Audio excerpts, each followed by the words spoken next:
علم دین کا یہ مقام ہے کہ علم دین حاصل کرنے والا جنت کے راستے پہ چل رہا ہے. جس مذہب میں علم دین کا یہ مقام کرنا ہے اور ان سے دوری اختیار کرنا ہے. ہمارے موجودہ معاشرے میں، موجودہ سماج اور سوسائٹی میں علماء کرام کو جو مقام ملنا چاہیے، جو ان کا رتبہ ہے، وہ انہیں نہیں مل جاتا ہے. چاہے وہ مدارس میں تنخواہ کا مسئلہ ہو یا سماج میں ان کی عزت کا مسئلہ ہو، ہر جگہ پہ علماء کی لوگ توہین کرنے میں تمنا ہے تو کر جہد مسلسل، منزل کی تمنا ہے تو کر جہد مسلسل، خیرات میں تو چاند ستارے. السلام علیکم ورحمۃ اللہ وبرکاتہ. الحمد للہ رب العالمین والعاقبۃ للمتقین ولا عدوان الا علی الظالمین والصلاة والسلام علی سید الانبیاء والمرسلین ومن تبعهم بإحسان الى یوم الدین. اما بعد، قال اللہ تبارک وتعالی فی القرآن المجید: اعوذ باللہ من الشیطان الرجیم، بسم اللہ الرحمن الرحیم. یؤتی الحکمۃ من یشاء ومن یؤت الحکمۃ فقد اوتی خیرا کثیرا. معاویہ بن ابی سفیان رضی اللہ عنہما قال قال رسول اللہ صلی اللہ علیہ وسلم: من یرید اللہ بہ خیرا یفقہہ فی الدین. موجودہ دور میں امت محمدیہ سے تعلق رکھنے والے لوگ دینی تعلیمات سے اس قدر ناآشنا ہو چکے ہیں کہ آپ کو ایسے لوگ بھی ملیں گے جو اپنی نسبت مذہب اسلام کی طرف کرتے ہیں، کلمہ طیبہ کا معنی و مفہوم تو دور کی بات، اپنی زبان سے کلمہ طیبہ صحیح سے ادا بھی نہیں کر پاتے ہیں. یہ بہت ہی افسوس کی بات ہے کہ اپنے آپ کو مسلمان کہلانے والا شخص، اپنے آپ کو اسلام کی طرف منسلک کرنے والا شخص کلمہ طیبہ اپنی زبان سے نہیں ادا کر پاتا ہے، اور دین اسلام پر قائم رہنا تو دور کی بات، مذہب اسلام کی جو تعلیمات ہیں ان پر عمل کرنے کے لیے ایک مسلمان کے لیے ضروری ہے کہ وہ دینی تعلیمات کم سے کم اس مقدار میں جانتا ہو کہ وہ فرائض کی ادائیگی کر لی جائے. جو ذمہ داریاں اللہ رب العالمین نے اس پر متعین کی ہیں وہ ان کو ادا کر لے. اسی لیے قرآن کریم میں اللہ رب العالمین نے فرمایا: فاسألوا اہل الذکر ان کنتم لا تعلمون، کہ تم اہل ذکر سے، یعنی ان لوگوں سے جن کے پاس معرفت ہے، جو دین کی جانکاری حاصل کیے ہوئے ہیں، اگر تمہیں کسی مسئلے میں جانکاری نہیں ہے تو اہل علم سے رجوع کرو، اہل علم سے معرفت حاصل کرو، اہل علم سے جانکاری حاصل کرو، تاکہ تم صحیح طریقے سے علم دین پر عمل کر سکو. اور خود اللہ کے رسول صلی اللہ علیہ وسلم نے بھی فرمایا ہے: طلب العلم فریضۃ علی کل مسلم، کہ ہر ایک مسلمان پر علم دین کا حاصل کرنا فرض ہے. اب یہ اور بات ہے کہ کتنی مقدار میں علم حاصل کرنا ہر ایک مسلمان پر فرض ہے، ہر ایک مسلمان کے لیے کس مقدار میں علم دین کا سیکھنا ضروری ہے، اس کے تعلق سے علماء کی مختلف رائے ہیں.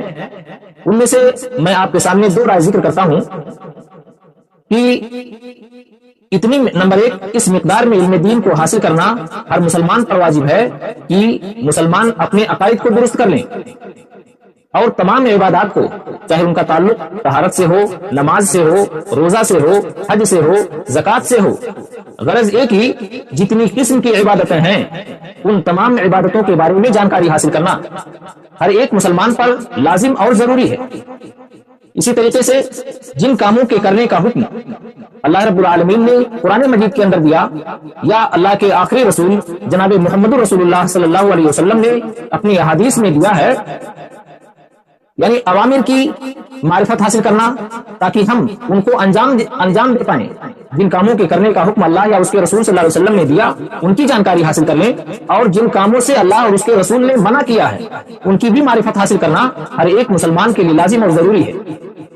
اور دوسری قسم بنتی ہے کہ اس مقدار سے جو زائد علم ہے، اس مقدار سے جو زائد علم ہے اس کا حاصل کرنا تمام مسلمانوں پر ضروری نہیں ہے، لیکن ہر علاقہ کے کچھ مسلمانوں پر، ہر علاقہ کے کچھ لوگوں پر اس کی ذمہ داری ہے کہ وہ علم کو اس میزان سے زیادہ حاصل کر لیں تاکہ لوگ انہیں اپنا مرجع سمجھیں، لوگ ان کی طرف رجوع. پورے ایریا سے کوئی بھی علم دین سے منسلک نہیں ہوتا ہے اور کوئی علم دین نہیں سیکھ رہا ہے، ایسی صورت میں پورے ایریا کے، پورے قرب و جوار کے جتنے لوگ اس بستی کے ہوں گے سب گنہگار ہوں گے. ہاں، اگر چند لوگ ہیں جو اپنے آپ کو علم سے جوڑے رکھتے ہیں اور علم حاصل کر رہے ہیں تاکہ وہ علم کی نشر و اشاعت کرتے رہیں، ایسی صورت میں تمام لوگ بری ذمہ ہوں گے اور تب کسی پر گناہ نہیں ہوگا. لیکن اگر کوئی بھی علم دین سے منسلک نہیں ہے، کوئی بھی علم دین نہیں حاصل کر رہا ہے، ایسی صورت میں پوری بستی والے، پورے ایریا والے سارے لوگ گنہگار ہوں گے. اور علم کا حاصل کرنا کیوں ضروری ہے؟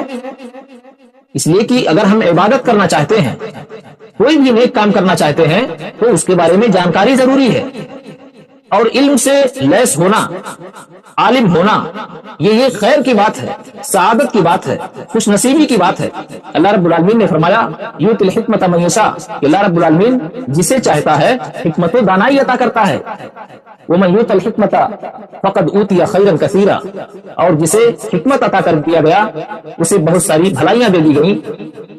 جمہور مفسرین نے لکھا ہے کہ یہاں پر حکمت سے مراد، اگرچہ بعض لوگوں نے لکھا کہ کتاب و سنت مراد ہے، کچھ کہتے ہیں کہ سنت مراد ہے، کچھ کہتے ہیں کتاب قرآن مجید مراد ہے، بلکہ جمہور مفسرین کا کہنا ہے کہ حکمت سے مراد علم نافع اور عمل صالح ہے.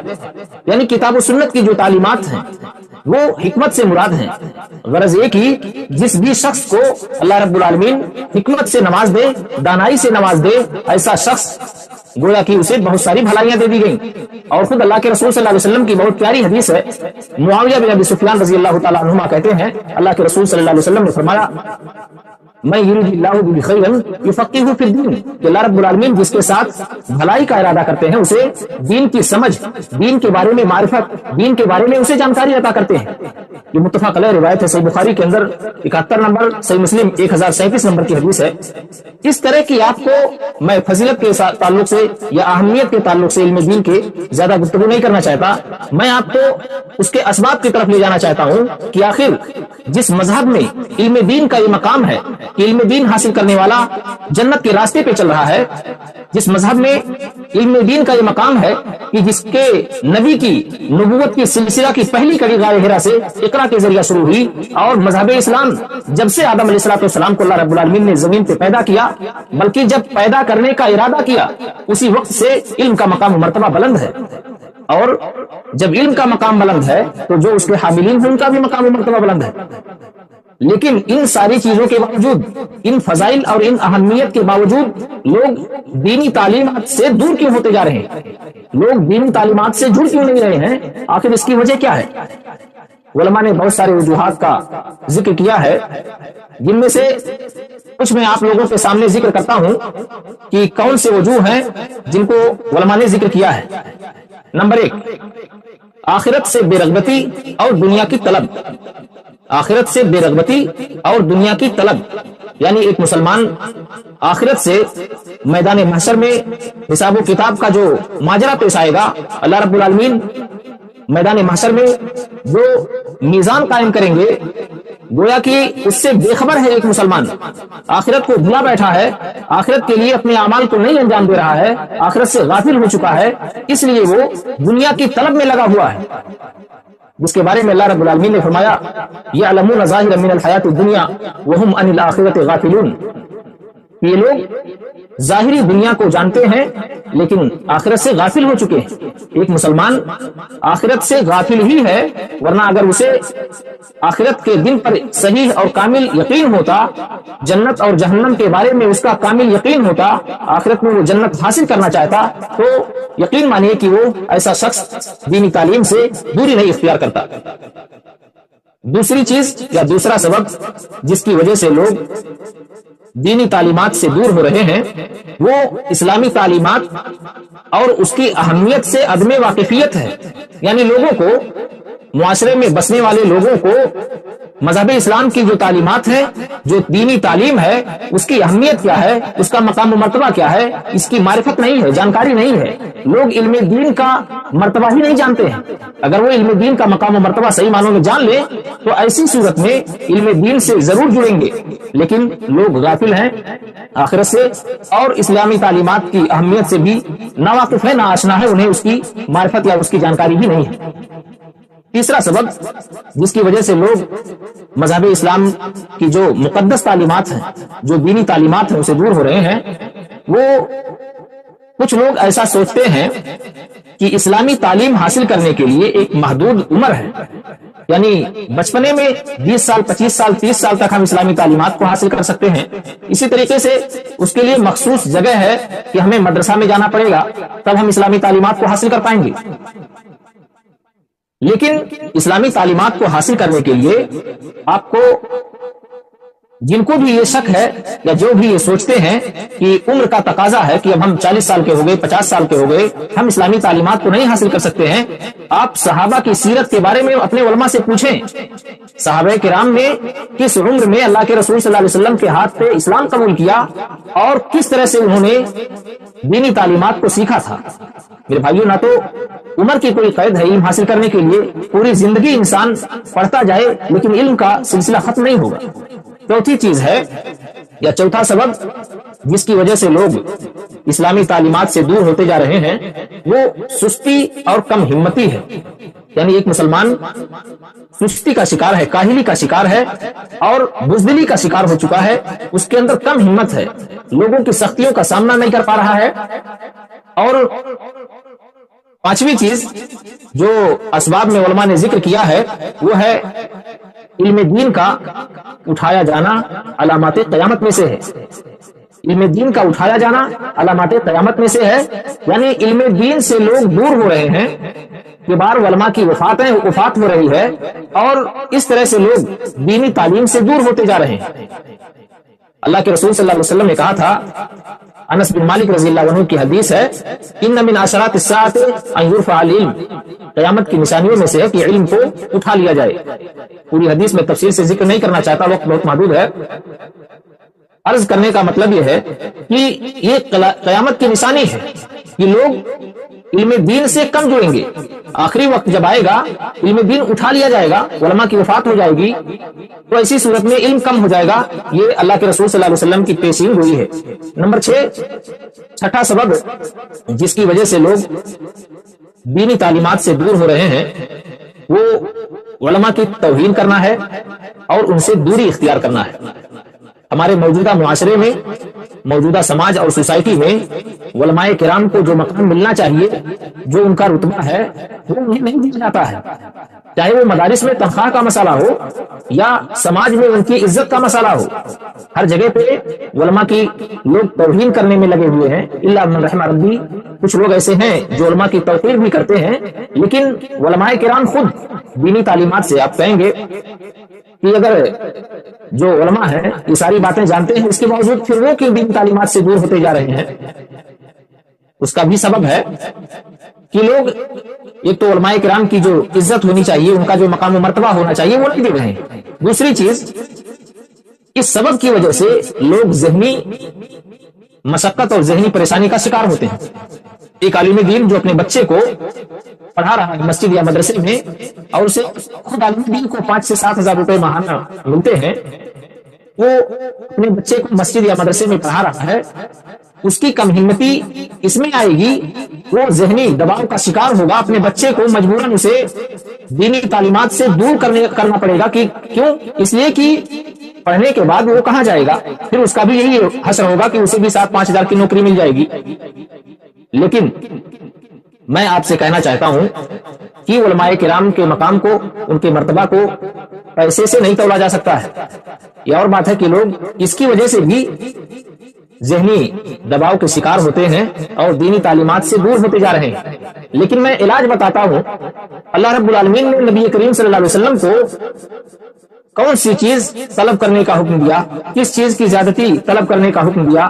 کیا اللہ کے رسول صلی اللہ علیہ وسلم نے مال و دولت کو طلب کیا؟ کیا آپ نے کثرت مال کی دعا کی؟ اللہ رب العالمین نے قرآن کریم کے اندر فرمایا، وَقُلْ رَبِّ زِدْنِي عِلْمًا، اے نبی آپ کہہ دیجئے کہ اللہ تو میرے علم میں اضافہ فرما۔ میں آپ کو بتاؤں، جو اسباب میں نے آپ کے سامنے ذکر کیے، ان اسباب کے، ان کا تدارک کیسے کیا جا سکتا ہے، ان کا علاج کیا ہے، ان کا حل کیا ہے؟ سب سے پہلا حل یا سب سے پہلا علاج یہ ہے کہ ہم علم دین کے حصول کی خاطر اللہ رب العالمین سے مدد طلب کریں اور اس سے دعا کریں۔ علم دین، دینی تعلیم کے حصول کے لیے رب سے دعا کریں اور اس کی طرف رجوع کریں، اسی سے مدد طلب کریں، جیسا کہ اللہ کے رسول صلی اللہ علیہ وسلم کیا کرتے تھے، وقل رب زدنی علما۔ اسی طریقے سے ہم ہر نماز میں سورۃ الفاتحہ میں ایاک نعبد و ایاک نستعین پڑھتے ہیں کہ اللہ ہم تیری ہی عبادت کرتے ہیں اور تجھ سے ہی مدد طلب کرتے ہیں۔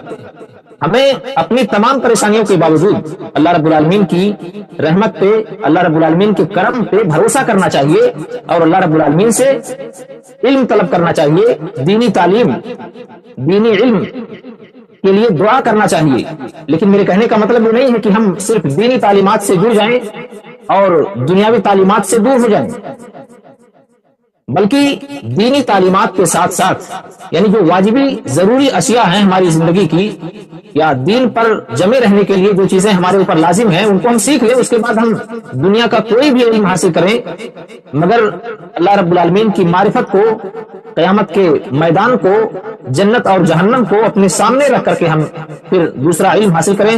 اور کوشش یہ ہماری ہونی چاہیے کہ ہم جو کوشش کریں کہ اللہ رب العالمین کی ہم عبادت کریں گے، کوئی بھی آپ علم حاصل کریں لیکن اللہ رب العالمین کی عبادت تو ہمیں کرنا ہے۔ عبادت کرنا ہے، کیسے کریں گے، کب کریں گے؟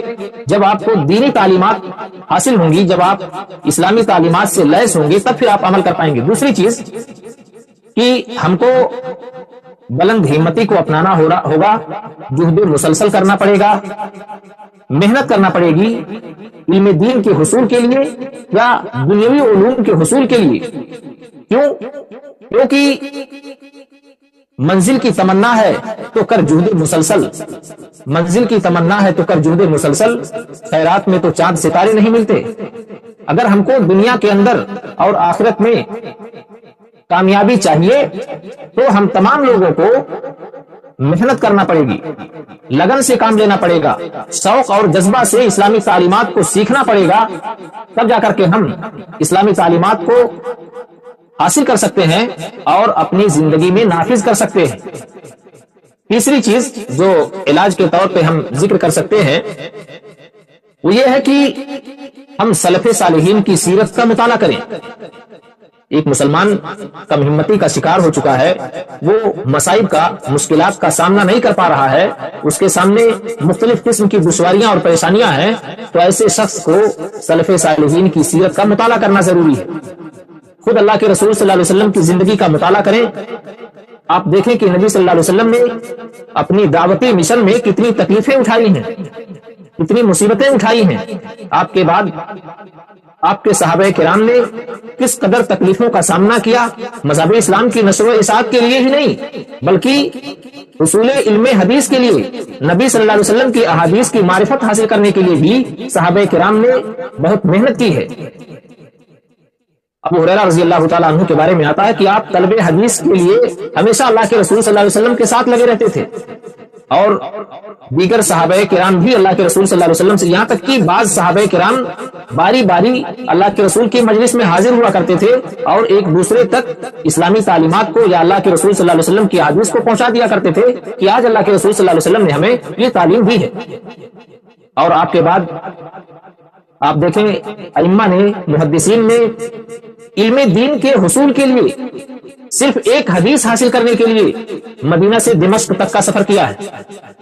آپ ابن عساکر کی تاریخ اٹھا کر دیکھیں، تاریخ دمشق، اس میں انہوں نے لکھا ہے کہ ایک حدیث کے لیے مدینہ سے دمشق چلے گئے جاننے کے لیے۔ ابو درداء رضی اللہ عنہ کے پاس ایک صاحب جاننے کے لیے حدیث، وہاں چلے گئے تھے، اور اس دور میں تقریباً 1200 کلومیٹر کی دوری ہے مدینہ سے دمشق کی۔ آج موجودہ دور میں ہمارے پاس مختلف قسم کے آلات ہیں، مختلف قسم کی کتابیں ہیں، جو کتاب آپ کو چاہیے آپ کے گھر پہ مل جائے گی۔ اس دور میں ایک حدیث حاصل کرنے کے لیے، جاننے کے لیے مدینہ سے دمشق جانا پڑا۔ اور صرف یہ ایک شخص کی بات نہیں ہے، یہ ایک امام یا ایک محدث کی بات نہیں ہے۔ آپ سیرت بخاری پڑھیے، امام مسلم رحمہ اللہ کی سیرت پڑھیے، تمام ائمہ کے سوانح آپ پڑھ لیجئے کہ کن کن ملکوں کا انہوں نے سفر کیا تھا، اور اس دور میں سواری سادھن کیا تھا۔ آج کی طرح سے فلائٹ یا آج کی طرح سے لگژری گاڑیاں نہیں تھی، اے سی بس نہیں تھے۔ بڑی مشکلوں کے بعد وہ سفر کو طے کرتے تھے اور علم حدیث کو، علم دین کو سیکھتے تھے۔ تو جو بھی دینی تعلیمات کو حاصل کر رہے ہیں ان کے لیے ضروری ہے کہ وہ علم دین کے حصول میں صحابہ کرام کی، آپ کے بعد ائمہ اور محدثین کی جو تکلیفیں ہیں، جس قدر انہوں نے محنت کی ہے، اس کو اپنے سامنے رکھیں اور اس کے حساب سے آپ دیکھیں کہ ہم کیا محنت کر رہے ہیں، ہم کتنی پریشانی میں ہیں، کتنی مشکلات کا سامنا حاصل کر کے یا کتنی مشکلات کا سامنا کر کے ہم علم دین کو حاصل کر رہے ہیں۔ کہاں ہمیں پریشانی ہے؟ ہم اپنے گھروں میں بیٹھ کر کے علم دین حاصل کر سکتے ہیں، لیکن اس کے لیے بھی ضروری ہے کہ علماء سے رجوع کر کے علم دین کو حاصل کریں۔ یہ نہیں کہ آخری وقت میں علماء کی وفات کے ذریعہ علم کو اٹھا لیا جائے گا۔ اللہ کے رسول کی ایک حدیث ہے کہ جاہل لوگ فتویٰ دیں گے۔ آج آپ دیکھتے ہیں بہت سے فیس بک پر، دیگر سوشل اکاؤنٹس پر لوگ مختلف قسم کے فتویٰ بازی کرتے ہیں اور بغیر علم کے جواب دے دیتے ہیں، لیکن ضروری یہ ہے کہ ایسے لوگوں سے دوری اختیار کی جائے اور جو راسخ فی العلم علماء کرام ہیں ان کی طرف رجوع کیا جائے، ان سے دین کی معرفت حاصل کی جائے اور اللہ رب العالمین سے استعانت اور مدد طلب کرتے ہوئے علم دین کو حاصل کریں، کیونکہ دنیا کے اندر کوئی بھی چیز، کوئی بھی کام بعید نہیں ہے، کوئی بھی کام ناممکن نہیں ہے، انسان کر سکتا ہے، لیکن اس میں محنت اور لگن کی سخت ضرورت ہے۔ آخر میں اللہ رب العالمین سے دعا کرتا ہوں کہ الہ العالمین ہم تمام لوگوں کے دلوں میں علم دین کی فضیلت، اس کی اہمیت کو سمجھنے کی توفیق عطا فرمائے۔ الہ العالمین ہم تمام لوگوں کو علم دین پر عمل کرنے کی، اس پر چلنے کی توفیق عطا فرمائے۔ الہ العالمین ہمارے جو نونہال علم دین حاصل کر رہے ہیں، الہی تو ان کے دلوں میں حوصلہ عطا کر، رب العالمین انہیں تو مایوسی سے دور رکھ۔ الہ العالمین ہماری نیکیوں کو قبول فرما، اور جب ہمارا خاتمہ ہو دین اور ایمان کی حالت میں ہو۔ اقول قولی ھذا واستغفر اللہ لی ولکم ولسائر المسلمین۔